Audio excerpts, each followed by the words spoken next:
നാടിന്റെ പരിഷ്കരണത്തിന് അത്യാവശ്യമായി വരുന്ന ഇടങ്ങളിലൊക്കെ ഉപയോഗിക്കപ്പെടേണ്ട ബുൾഡോസർ ഇന്ന് രാജ്യത്തിന്റെ ദേശീയ പതാകകളെക്കാൾ ചിലർക്ക് വലിയ ബഹുമാനമുള്ള വസ്തുവായി മാറുന്ന ഏറ്റവും ദയനീയവും ദാരുണമായിട്ടുള്ള കാഴ്ചയാണ് നമ്മൾ കണ്ടുകൊണ്ടിരിക്കുന്നത്. നമ്മൾ SKSFന്റെ മനുഷ്യജാലിക സൃഷ്ടിച്ചുകൊണ്ട് അതിന്റെ പ്രചരണമായി കടന്നു വരുമ്പോൾ നിങ്ങൾ ശ്രദ്ധിച്ചു, അതിന്റെ മുൻഭാഗത്തുള്ളത് നമ്മുടെ രാജ്യത്തിന്റെ ത്രിവർണ്ണ പതാകയാണ്. ഈ ത്രിവർണ്ണ പതാകയോട് നമ്മൾ കാണിക്കുന്ന ആദരവ്, നമ്മൾ കാണിക്കുന്ന ബഹുമാനം, നമ്മൾ കാണിക്കുന്ന ഏറ്റവും പ്രധാനപ്പെട്ട ആദരവ് എത്രത്തോളം ഉണ്ട് എന്ന് നമുക്ക് മനസ്സിലാക്കാൻ കഴിയും.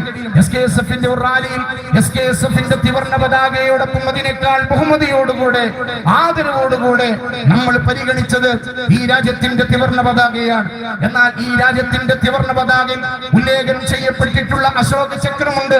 യുദ്ധത്തിനെതിരെ സമാധാനമെന്ന് പ്രഖ്യാപിച്ച മഹാനായ അശോകന്റെ സ്മരണകൾ അയവിറക്കുന്ന ഈ അശോക ചക്രത്തെ നോക്കിയിട്ട് ഇന്ത്യയിലെ മുൻ പ്രഗത്ഭനായ നേതാവ് എൽകാ അദ്വാനി അദ്ദേഹത്തിന്റെ മൈ കൺട്രി മൈ ലൈഫ് എന്ന് പറയുന്ന പുസ്തകത്തിൽ എഴുതി വെച്ചത് ഈ പതാക എന്ന ഈ അശോക ചക്രം എന്ന് പറയുന്ന ഈ പതാക ദേശവിരുദ്ധമാണ് എന്ന് എൽകാ അദ്വാനിയാണ് എഴുതി വെച്ചത്.